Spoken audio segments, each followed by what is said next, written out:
right now. Stoney Sunday. I am live on Ustream right now. We're getting set up though at the Secret Cup. Things are still happening a little bit on stoner time, to be honest. Getting it all set up. We are here with the winners of the Secret Cup in Denver. I want to introduce everyone. We have half of the second place team. This is FarmerJohnFourTwenty. Say hello. Chalice. Hi. This is my first time really meeting you, actually. Nice to meet you as well. We're going to have microphones for everyone. And then we also have Mortimer Says, our first place winner. Hello. Hello. We have Paul, Token Daily, here as well. I'm trying to get stuff working on my phone. Not working so well. The internet is a fickle thing. And then we have the Secret Cup audience themselves. Happy Stoney Sunday. Hey, everyone. Whew. This is going to be a question and answer show. So if anyone has questions for the extract artists, do feel welcome. We're going to get to know them a little bit first. I have some questions from myself that I've been wondering. The first thing... Okay, I thought I was yelling already, but can you not hear me at all? Whoa, okay, I'll really yell. I had no idea. I'm going to be yelling at you guys. My whole thing, if you don't know me, my name is Coral Reaper, Coral Fish. Coral, and I talk about pot on the internet as often as possible. If there is a social media site where I can post about pot, I try and do that. I really appreciate all the support I've had so far, and it's very exciting to be here in Denver right now. The Secret Cup is an award ceremony for the connoisseurs. It's for the concentrates of cannabis, and it's a little bit different than the high times and the different cannabis cups that happen throughout the year. The finals that we're out right now, you had to already win a regional to even enter, to be competing among the best of the best, and I'm very excited to have the winners here as well. Paul's going to have some questions, I think. My phone's fucking trying. I really wanted to go straight to the first place winner, get that camera flipped on around.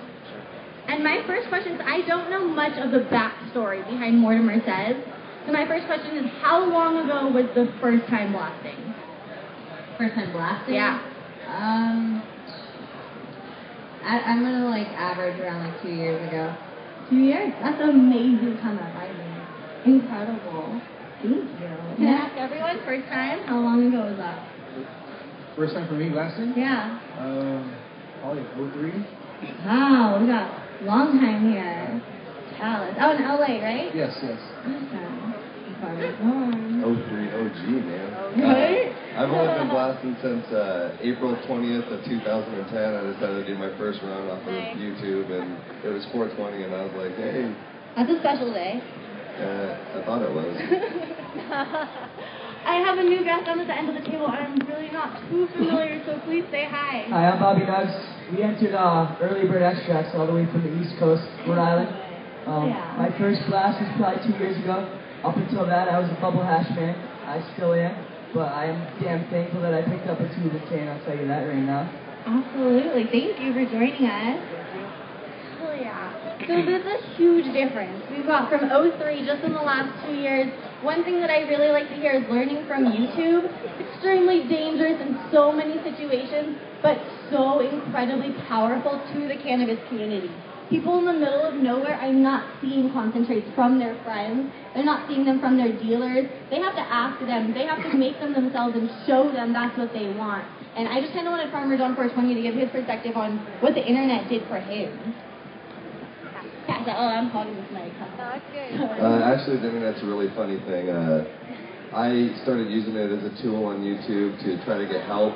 I was just starting to try to garden, and from there it's catapulted not only my growing career, because I've been able to get so many tips from so many different random people just immediately, but being able to talk about cannabis in an open and real form, honestly, just with people, has really helped.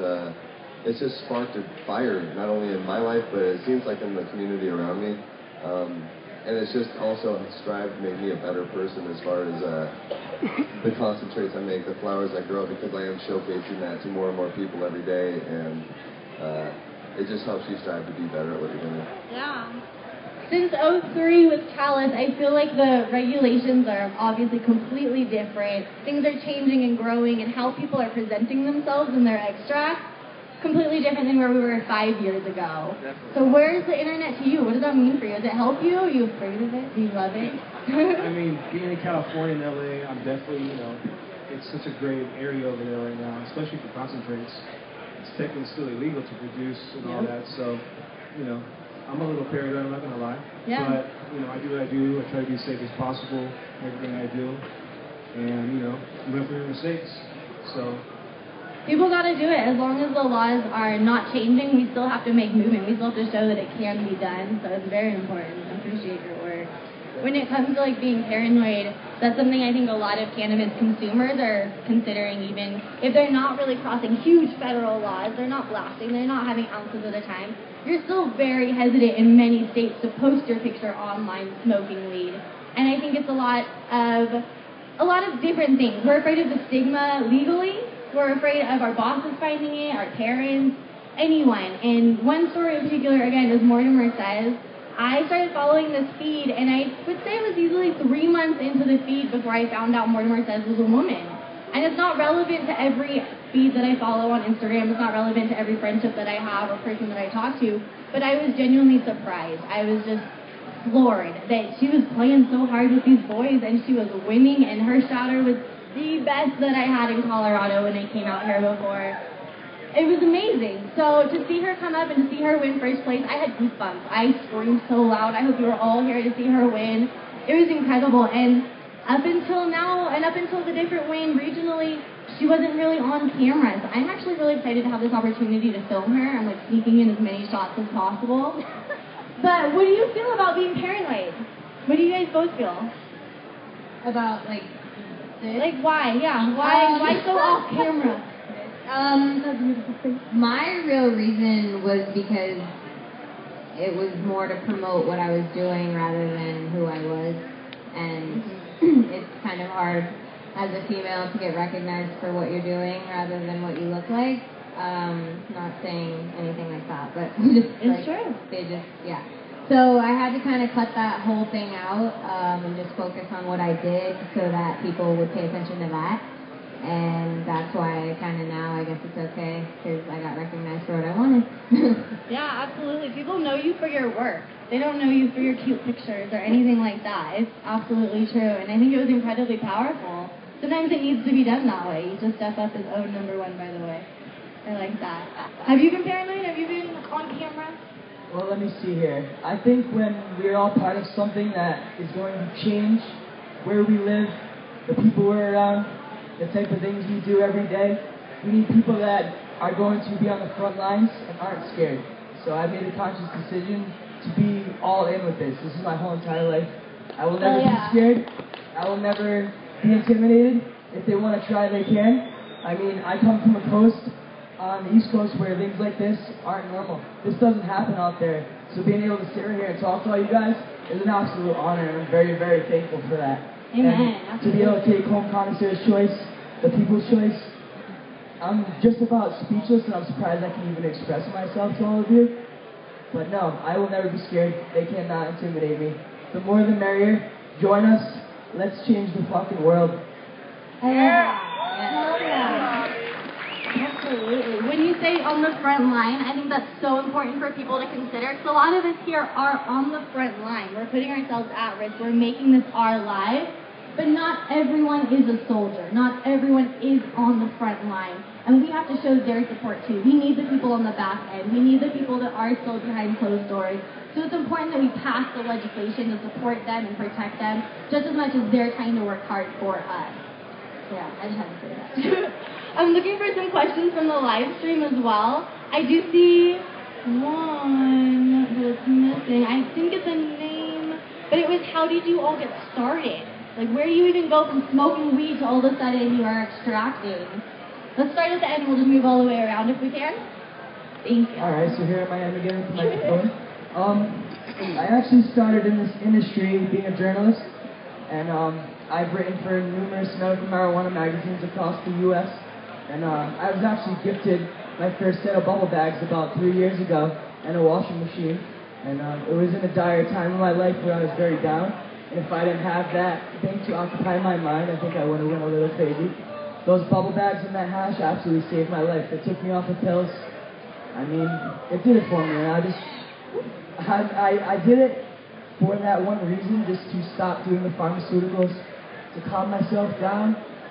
And here I am again, entering a BHO competition, and I took an award. So I mean, resin is my passion, resin is my life, and I hope to be making hash when I'm 75 years old. Yeah! Hell yeah, lifelong. Okay, what really started me on it was I was basically willing to purchase it from places, but it wasn't up to par. Like, this was like 2 years ago. Somebody gave me something from Cali that was like dark brown, and I was like, yeah, no. So I was like, I can make this better. So yeah, here we are. Yeah, doing yourself, I love that. I know some people that their first job, something they made themselves, they didn't want to buy that shit. Yeah. So I guess to start, you know, basically I was consuming marijuana for like 10 years or so, and you know, you smoke marijuana for so long, it's like, it's kind of stepped it up. It's not working as good as it used to work. So I started going to concentrates and experimenting with ISO at first, and then going to BHO, and just, you know, supplying, because there wasn't that much BHO back when I started doing it available to people. So what were you learning from? Online, honestly. Nice. Different sites, Toke City, Overgrow, just a couple sites. So. You talked about your getting started. Yeah, for the most part we did. I do want to point out I started off really poorly though. It's important to Mortimer Says, didn't we all? I started with literal PVC and things that just weren't safe, and I literally didn't do any research. I just heard about something that I thought was kind of cool sounding and went for it, and I literally made poison for myself. It took me off of concentrates for a very long time, probably 6 months after the first time I made them. I never even tried them again. And I ended up trying some from a collective in Seattle that's Sweet'em. I'm sure you've heard of them. A lot of people have it. They've got some really good songs, High and Mighty. Yeah, they really kind of turned me around, and I got back into making it and learned that there were proper ways and clean ways to do things. I learned about a word called purging, something I didn't even hear of the first time I had made concentrates. Yeah. And you know, I think that same to be said, I'm sure, for everybody, that the more we do this, the more we just continue to step our game up. And so here I am a couple years later, and sitting next to the best in the world. The best in the world. And this is such a new thing. We have people that have been working since '03, but you haven't been standing up on stages like this and claiming awards, right? This is new. No, definitely. It's a trip to see how far it's come since then. I never would have thought there'd be a secret cup going on, and this would be happening, that's for sure. Definitely. One question. I mean, I'm imagining an extract artist here we have at the table. I myself am a daily dabber all the time. One question I get a lot is, do you guys ever take breaks from concentrate? Why or why not? My personal answer is I mix flower. I have flower, bong hits, I love to roll a joint. I couldn't really go concentrate only, but I am really curious about the artists. These best of the best. And also, Chokin Daily, I gotta get an answer from you. Hello, here we are, Paul. Why or why not concentrate only? Sorry, I've been trying to get my phone to work in cooperation with everything so I could like check in with the viewer response, but my phone just is not working with me, so I apologize for that. Apologize for sort of ignoring almost everything. Don't worry about it. But myself, I love my flowers. I've always been a flower person. I love the plant itself. I've always had a deep passion for the plant. I love the hashes that come from it in all forms. The water extracts, the iso extracts, the butane, and the combination of everything that's come to represent the best of the best that's here today. I haven't had a single dab, I haven't had a single hit of a flower here today that I've been disappointed with. Mm-hmm. There's no such thing as bad quality here in Colorado in this day and age, unless you want it. If you seek it out, well, yeah, it's there still. But if you seek out the quality, it is there. It's there in abundance, and I love that. I want to see that spread throughout the world. The best thing about this is that it's the finals. It's a culmination of everything throughout the country at this point. Mm-hmm. So we got to go worldwide. Exactly. I want to see that from here on out.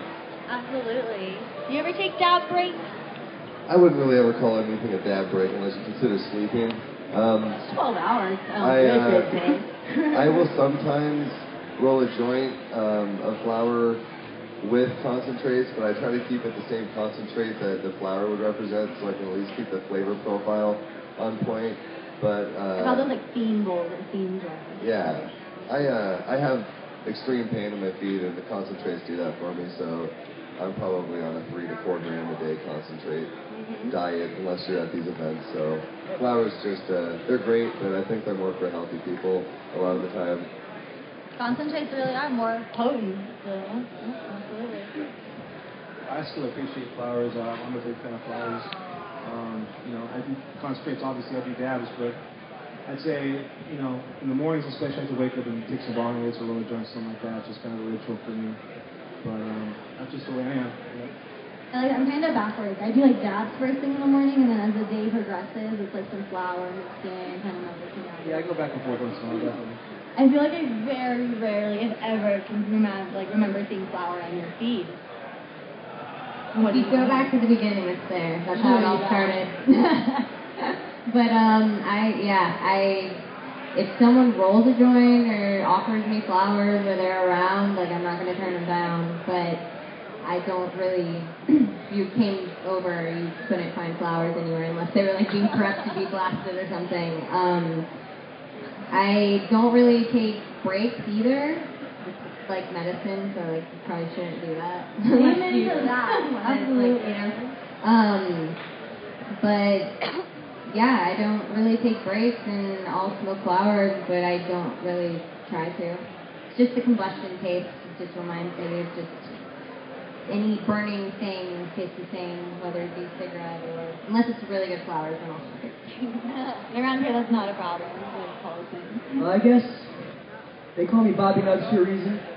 I don't really necessarily like to take breaks from any type of resin. I love hash with all my heart and soul, but I do like to switch it up. I like flavors, and I like keeping a lot of different variety around me at all times. So throughout the day, I usually like to start off with a really slow burning raw, full of some of the best nuggets I can find, and then I'll gradually work my way up from the full note to the shatter, because the shatter does take a lot out of my lungs. I do have asthma, which sucks, but I dab more than most. I just try to keep it smart so I can enjoy it and not get a little choked up and have to use my inhaler and whatnot, you know? But yeah, I mean, I will always smoke herb, and I think that I'll probably end up always mixing the two throughout the day. No breaks for me. Best of the best, ain't it? Not a lot of breaks. I absolutely agree with the no need for breaks when it's your daily medication. I don't understand that. If you find something that works and that treats whatever it is, if it's a physical pain, if it's a mental problem, if it's a digestive problem, if you found something that fixes that, why the fuck would you stop? I do not understand that at all. Can I chime in for a second? Yes. I get a lot of questions on my feed, and the one I get very often too is, you know, do you still get high, or does it even still work for you? Because it's not that I like to promote or encourage large dabbing or anything like that, but I sometimes have been a little gluttonous in my online indulgence, and I want to say that regardless of whether the fact that I'm doing a 1 gram dab or just a normal baby pin hair dab like we would dab out someone with at the dab bar or something, it's always effective medicine. Otherwise, I wouldn't be using it. And most people should never, ever use that sort of gluttonous acts. It's not normally necessary, but a few of us up here probably sit in a bit of indulgence for an over amounts of concentrate. So, you know, we do it in a set environment too, like our yoga dabs. I love the yoga dabs. Has anyone in the audience heard of yoga dabs? No. We have some lazy people here. We'll do some yoga after dabs this. are awesome. I highly suggest you check them out. And you think you're going to hurt yourself, but I swear that when you sit up, your lungs feel way better than if you were taking a sitting down dab. It's amazing. Farmer John and I had a good time doing those yoga dabs. Last time, 2 times ago? 2 times ago. 2 times ago in Colorado. Token came too. You did yoga dabs? I did get a question about how the judging was done and whether you were able to pick out your own concentrate. I kind of heard about this last night. Can someone explain it to me? So how the judging was done was all of the competitors judged everyone's sample. Your own score for your own sheet, we had to write our name on our sheet, or they knew whose sheet was whose. Your score was not calculated for the total, so you didn't get to vote for yourself. So everyone got to vote for who they thought was the best, and that's who won. You knew which one was yours? Yeah, I knew which one was mine. Did you all know which one was yours? Could you tell? Proud parents. Oh, yeah. I pinpointed mine out right away. And so Connoisseur's Choice was chosen by all the VIPs at the Dab Bar, I believe, at the Hood Lab. So for all you VIPs that chose number 3, thank you very, very much. Woo! Absolutely. That cup is beautiful, too. All of the prizes are gorgeous. Yes. I love how the prizes were divided. Our first place winner got the first place. Yeah, so how that worked was the winner got to choose out of the 3 pieces which one they wanted, and then trickled down. Yeah, second place, second choice. I'm getting the second place cup on stage right here. Oh, awesome. And we're welcome to smoke and dab like while we're talking. This is probably the longest I've gone on Stoney Sunday without smoking while talking. Oh, hell yeah. Go ahead and do that. Look, flip this around. You can ask a question. I know. What's the question I can ask? Oh. Well, someone said in Dirty Jersey BHO is not available, but the East Coast, like, what do people do? All right, so we got a question coming in from Paul Politiano that says, in Dirty Jersey, BHO ain't that available. Do we have any recommendations on how to make something more available to people in parts of the country that it's not medicinally available in? I think it's just a matter of time in New Jersey before people really start to catch on about what these extracts and concentrates can do for us and what they're all about. New Jersey does have medical marijuana. They are very, very slow with their program. So I think within the next couple of years, hashish is going to be the next big thing in that state, hands down. I don't doubt it for a second. Yeah, the East Coast is catching up. When I went out there for the Boston Freedom Rally, I kind of expected like a really modest cannabis culture, like not a lot of t-shirts, really scared in the corner, but they went out. It was amazing. Yeah, it really was. Absolutely comfortable. It was really nice. And the more you talk about something, the more it's going to be spread. The more curiosity is going to come about.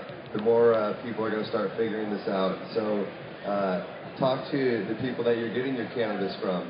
And if they don't know what it's about, tell them to talk to the people that they're getting it from. Because somewhere down the line, there's a grower that's got trim and popcorn nugs and stuff, and a lot of these people just throw that stuff away. And somewhere out there in your area, there's somebody that wants to compete against a Mortimer Says next year, or so just spread the word about what concentrates are, and it'll catch on. That's how we all started, and that's how it starts everywhere. It used to be a secret, and here we are now. Have a secret cup. And the only thing I have to add to that is to start doing it yourself. If you live on the East Coast and there's not many people in the area making hash, do it yourself. If you know what it is, if you have the spare time on your hands to read about how to do it, how to watch the videos on how to do it, the resources are out there.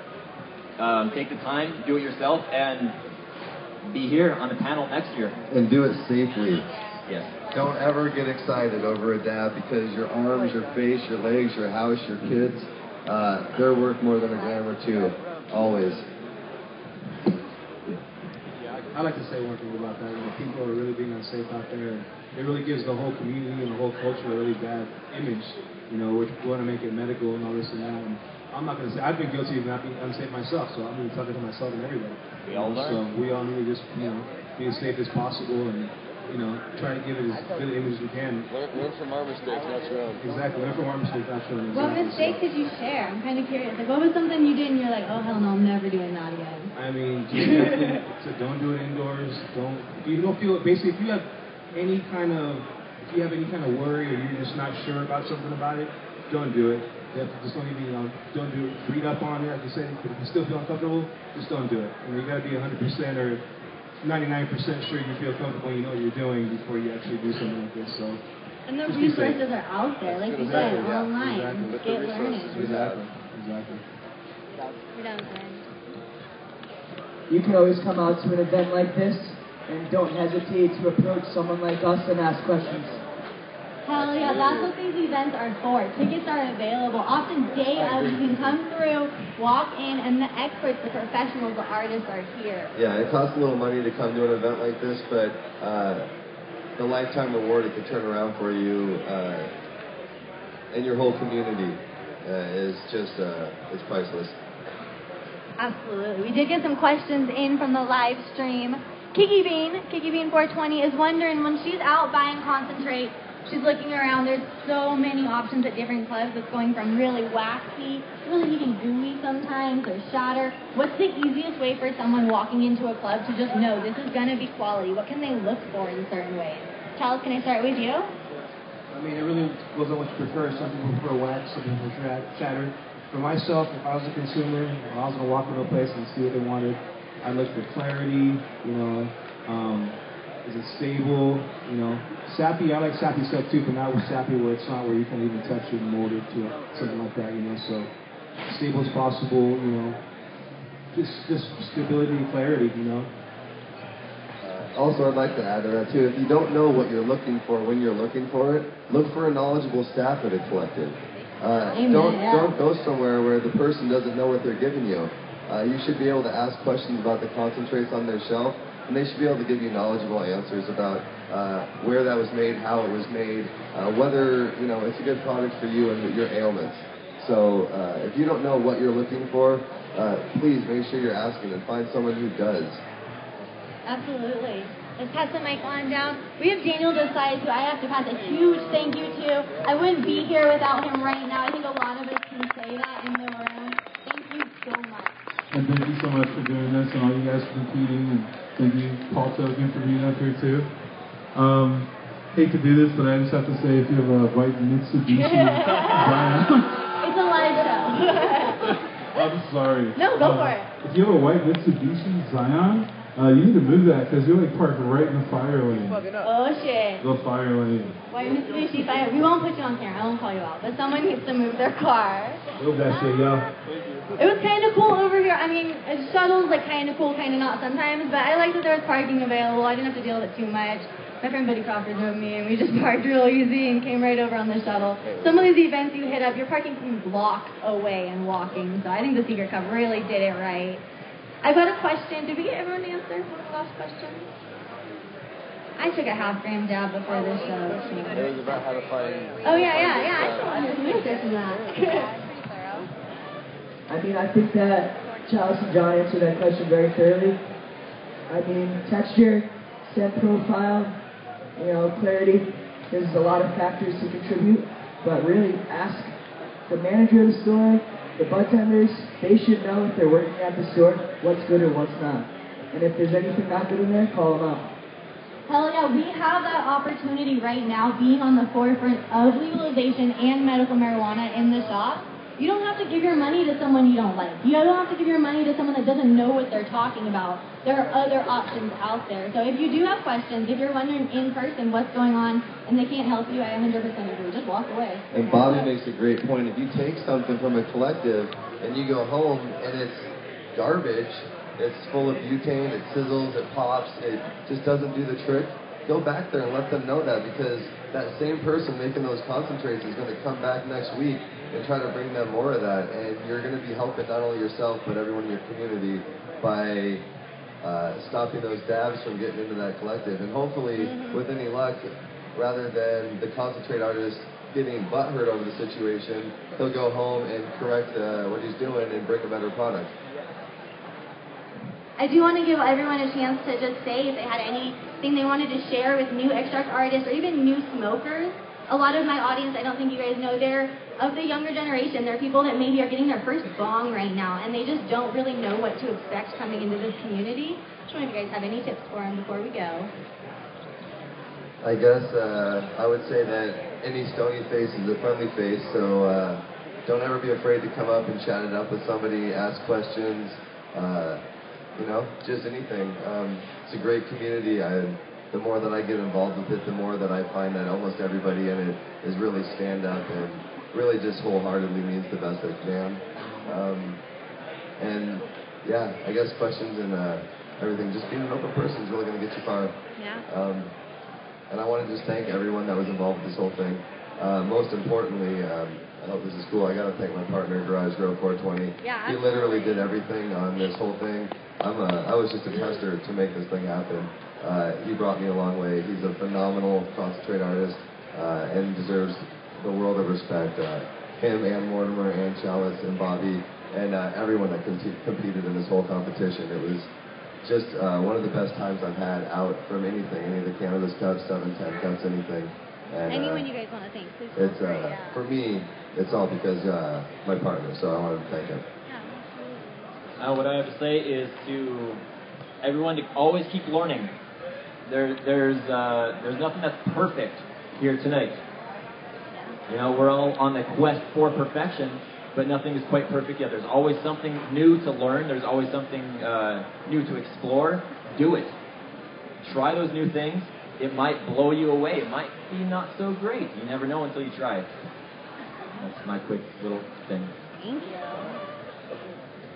Just thanking everyone that's involved in the show here. Thank you for inviting us over to interview and all that.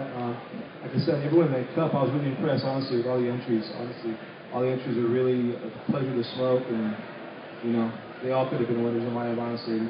So, props to everybody who entered, and respect to me. So, much respect to all you.